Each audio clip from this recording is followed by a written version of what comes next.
Bonjour, Dr Zakir Naik. Je m'appelle Sinto John. Je travaille pour une entreprise.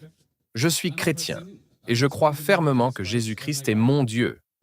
Je sais bien que les musulmans considèrent Jésus-Christ non pas comme un Dieu, mais comme un prophète.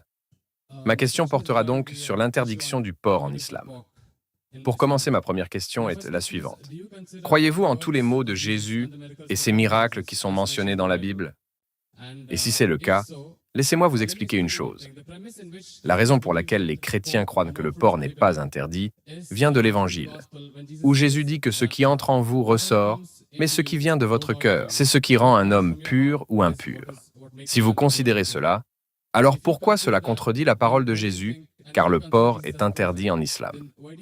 Et pour conclure, selon vous, quel était le message de Jésus à travers ces paroles?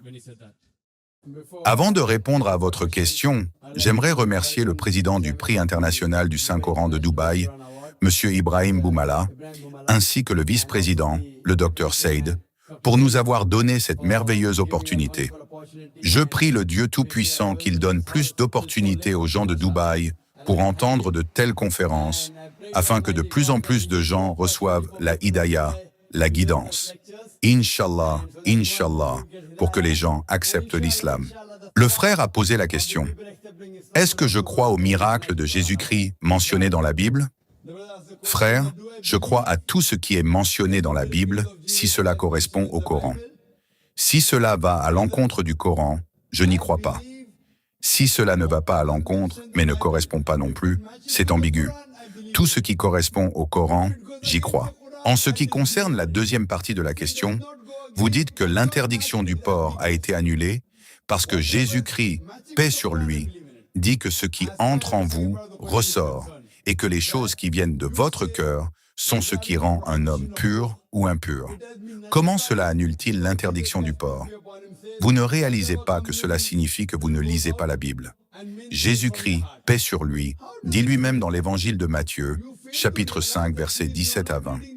Ne croyez pas que je sois venu pour abolir la loi ou les prophètes. Je suis venu non pour abolir, mais pour accomplir. Car en vérité, je vous le dis, tant que le ciel et la terre ne passeront point, il ne disparaîtra pas de la loi un seul iota ou un seul trait de lettre, jusqu'à ce que tout soit accompli. Celui donc qui supprimera l'un de ces plus petits commandements et qui enseignera aux hommes à faire ainsi, sera appelé le plus petit dans le royaume des cieux. Mais celui qui les observera et qui enseignera à les observer, celui-là sera appelé grand dans le royaume des cieux. Maintenant, vous prenez un autre verset qui dit que ce qui entre en vous ressort et que ce qui vient de votre cœur compte. Où cela signifie-t-il que vous pouvez manger du porc? Vous contredisez votre Dieu, Jésus-Christ, paix sur lui. Il dit, « Ne croyez pas que je sois venu pour abolir la loi ou les prophètes. Je suis venu non pour abolir, mais pour accomplir. Jusqu'à ce que le ciel et la terre disparaissent, pas une seule lettre ou un seul trait de lettre ne disparaîtra de la loi. Et quiconque enfreindra une seule loi ou un seul commandement sera appelé le plus petit dans le royaume des cieux. Quiconque les observera et les enseignera sera appelé grand dans le royaume des cieux. À moins que votre justice ne dépasse celle des scribes et des pharisiens, vous n'entrerez pas dans le royaume des cieux. Donc, si vous voulez aller au paradis, vous devez suivre chaque commandement de Moïse. Paix sur lui. Ce sont les enseignements de Jésus. L'Évangile selon Matthieu, chapitre 5, versets 17 à 20. D'accord. Si c'est le cas, alors que pensez-vous qu'il voulait dire quand il a dit que ce que vous mangez entre en vous ressort et que ce qui vient de votre cœur détermine ce qui est pur ou impur? C'est simple. Ce qui entre ressort, où est le Non, problème la question là-dedans? est... Y a-t-il un problème avec cela? Non, c'était en rapport avec le moment où les disciples de Jésus ont été interrogés par les Juifs sur la raison pour laquelle ils ne suivaient pas la tradition de se laver les mains avant de manger. C'est alors que Jésus a répondu « Ne comprenez-vous pas que ce que vous mangez n'a pas d'importance, que ce soit pur ou impur? Ce que vous mangez entre en vous et ressort. » Il n'a pas dit que peu importe ce que vous mangez, que ce soit pur ou impur, cela n'a pas d'importance. Ce que vous dites n'est pas mentionné ainsi dans la Bible. Non, il est mentionné dans la Bible que ce que vous mangez... Est-ce qu'il dit que ce que vous mangez, que ce soit pur ou impur, cela n'a pas d'importance? Est-ce qu'il a dit cela? Non, je suis désolé. Ah, d'accord. S'il vous plaît, n'ajoutez pas vos mots dans la Bible. S'il vous plaît, je cite ce qui est vérifiable. Vous pouvez vérifier. Je cite tous les versets de tête, car je n'ai pas la Bible sous les yeux. Ce que vous faites, c'est insérer vos propres mots dans la Bible. Non, mais il a bien dit que ce que vous mangez ressort de vous. Bien sûr, ce qui entre doit ressortir. Bien sûr, ce qui entre doit ressortir. Nous sommes humains. C'est simple. Ce que cela signifie, c'est que votre cœur doit suivre les commandements. Votre Dieu, Jésus-Christ, paix sur lui, a dit plus tôt, ne brisez pas un seul commandement. Donc, si votre cœur y est, vous ne briserez pas une seule lettre. C'est une explication simple. Vous n'avez pas besoin d'être docteur en théologie pour la comprendre. Il essayait de prouver aux Juifs qu'ils avaient tort en disant que ce n'est pas impossible. Non, pas du tout. Il ne faisait pas cela. C'est ce que vous pensez, c'est ce que l'Église vous dit. C'est écrit noir sur blanc. Jésus a dit que vous ne pouvez pas briser un seul commandement ou un seul trait de lettre. Alors, où est-ce qu'il dit aux Juifs de briser la loi du judaïsme? Il ne dit pas cela, il ne donne aucune indication de cela. Il leur dit d'obéir. C'est votre compréhension de la Bible, pas ce que dit la Bible. Il pensait que les Juifs n'obéissaient pas complètement à la loi. Correct, je suis d'accord avec vous. Ils n'obéissaient pas complètement parce qu'ils ne croyaient pas en l'accomplissement du Messie. Car les Écritures juives disent qu'un Messie doit venir. Nous, les musulmans, croyons en cela. Les Juifs n'y croient pas. Donc, il essayait de leur expliquer qu'il était le Messie. Mais cela ne signifie pas qu'il essayait de briser les lois des Juifs. Il essayait de les accomplir. Ne croyez pas que je sois venu pour abolir la loi ou les prophètes. Je suis venu non pour abolir, mais pour accomplir. C'est simple. Je vous pose la question, frère. Mangez-vous du porc? Désolé? Mangez-vous du porc? Oui, occasionnellement. Cela signifie que vous n'êtes pas un bon chrétien.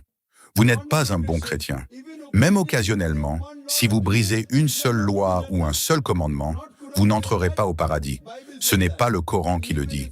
C'est la Bible qui dit que même si vous mangez du porc, si vous brisez une seule loi ou un seul commandement, vous n'entrerez pas dans la vie éternelle. Et vous dites que vous êtes un bon chrétien, vous dites que vous croyez que Jésus-Christ est Dieu. Je ne crois pas que Jésus soit Dieu, mais je suis ses enseignements. Je l'aime plus que vous. C'est ce que Jésus a dit, c'est ce qui vient du cœur. C'est une explication de ce que vous avez dit, cela vient de mon cœur. Je l'aime. J'aime Jésus-Christ. Paix sur lui. Et vous? Non, je l'aime aussi énormément. Alors, si vous croyez vraiment en Jésus-Christ, paix sur lui, pourquoi lui désobéissez-vous? Pourquoi? Pourquoi lui désobéissez-vous? Je ne pense pas lui désobéir jusqu'à maintenant. Mais je vous cite la Bible, l'Évangile de Matthieu, chapitre 5, verset 17. « Ne croyez pas que je sois venu pour abolir la loi ou les prophètes. Et je vous ai donné des références du Lévitique, chapitre 11, versets 7 à 8, du Deutéronome, chapitre 14, verset 8, et du livre d'Ésaïe, chapitre 65, versets 2 à 5. » D'accord, dans ce cas, dans l'Ancien Testament, il est dit « œil pour œil, dent pour dent ». Mais qu'a dit Jésus-Christ? « Si quelqu'un te frappe sur la joue droite, tends-lui aussi l'autre. » N'est-ce pas une contradiction avec la loi? Non, il ne contredit pas. Je vais vous donner la référence de ce que vous citez. C'est de l'Évangile de Matthieu, chapitre 5, verset 38. Je vais vous donner la référence. Je ne veux pas la référence, je veux une réponse à ma question. Mais d'abord, je vous donne la référence, puis je vous donne la réponse. Je donne toujours des preuves. Vous croyez sans preuve. Je suis un homme de preuve avec des références tirées de vos Écritures. D'accord, d'accord. Évangile de Matthieu, chapitre 5, verset 38. « Il a été dit dans les temps anciens, œil pour œil et dent pour dent. Mais moi je vous dis, quiconque prend ta chemise, donne-lui ton manteau. Quiconque te force à faire 1 000, fais-en 2. Et quiconque te frappe sur la joue droite, tends-lui aussi l'autre. » Cela ne signifie pas qu'il est contre cela. Il disait, il a été dit dans les temps anciens. Mais ces deux lois ne correspondent pas. Elles sont totalement différentes. Elles sont totalement opposées l'une à l'autre. Mais ce que Jésus-Christ, paix sur lui, essayait de dire, c'est de corriger les gens qui avaient mal compris la loi. Œil pour œil et dent pour dent signifie qu'il doit y avoir justice. Cela ne signifie pas que si quelqu'un, par erreur, joue au cricket et que la balle frappe ton l'œil, vous devez lui crever l'œil. Les gens avaient mal compris le message, ils le corrigeaient. Vous avez mal compris le message de Jésus en disant qu'il a annulé l'interdiction du porc. Où a-t-il dit que vous pouvez manger du porc? Cela signifie juste que les gens ont mal compris, ils suivaient la loi à la lettre et ne réfléchissaient pas une seconde compréhension. Ce qu'ils devaient comprendre, c'est que s'il s'agit d'une erreur, comme quelqu'un jouant au cricket et que la balle frappe ton l'œil, cela ne signifie pas que vous devez crever l'œil du garçon. Vous devez suivre la loi et comprendre son sens. C'est ce que Jésus-Christ essayait d'expliquer. Je vous pose la question. Suivez-vous la loi de Jésus-Christ, paix sur lui, aujourd'hui? Si quelqu'un vous frappe sur une joue, allez-vous offrir l'autre? Il y a beaucoup de gens qui attendent dans la file. Allez-vous accepter cela? Désolé? Il y a beaucoup de gens qui attendent dans la file. Allez-vous suivre la loi de Jésus-Christ, que si quelqu'un vous frappe sur une joue, vous offrez l'autre? Non, car c'est faux. Selon vous, c'est faux, mais en même temps vrai? Vous croyez que Jésus-Christ est votre Dieu, paix sur lui? Oui. Donc si quelqu'un vous frappe la joue, offrez-vous l'autre joue? Il y a beaucoup de gens aujourd'hui qui pourraient le faire. Je n'ai pas bien compris, ce n'est pas clair. Le verset de la Bible qui dit « Si quelqu'un te frappe sur une joue, offre-lui l'autre ». Oui, Croyez-vous en cette loi? oui, Donc, si quelqu'un vous frappe, vous offrez l'autre joue? exactement. Si je ne le fais pas, cela signifie que je désobéis à sa loi. D'accord. Supposons que je vous dise qu'à partir d'aujourd'hui, tout le monde viendra vous frapper la joue. Allez-vous toujours le faire? Eh bien, cela dépend de la profondeur de ma foi. Si je suis vraiment un croyant fort, alors je le ferai. Je n'ai encore jamais vu un chrétien offrir l'autre joue. Pensez-vous qu'une personne pourrait supporter 30 000 coups? Croyez-moi, il y a de vrais croyants qui le feraient. D'accord, mais je vous pose la question à vous uniquement. Acceptez-vous cela? Je ne sais pas. Nous réalisons donc que vous n'êtes pas un croyant. J'ai dit que je ne sais pas. Ce que nous réalisons, c'est que chaque prophète est venu pour remédier à une situation. Aujourd'hui, si Mohammed, que la paix soit sur lui, vient et qu'il dit que selon la situation, œil pour œil et dent pour dent, ce n'est pas la bonne méthode. Si c'est nécessaire, vous pouvez offrir votre joue, mais pas toujours. Sinon, si vous offrez toujours votre joue, où est la justice? Si quelqu'un vous frappe et que vous le laissez faire, est-ce juste? Ce n'est pas de la justice. Selon la situation, vous devez ajuster votre réponse. C'est pourquoi je dis que je crois aux enseignements de Jésus-Christ, paix sur lui, qui correspondent au Coran. Si cela ne correspond pas au Coran, je dis que c'est une interpolation, une invention, une fabrication, car tout ce qui est écrit dans la Bible n'est pas la parole de Dieu. Selon les érudits chrétiens, il y a de nombreuses interpolations dans la Bible, de nombreuses inventions, de nombreuses fabrications. Selon les journaux chrétiens, ils disent qu'il y a 50 000 erreurs dans la Bible.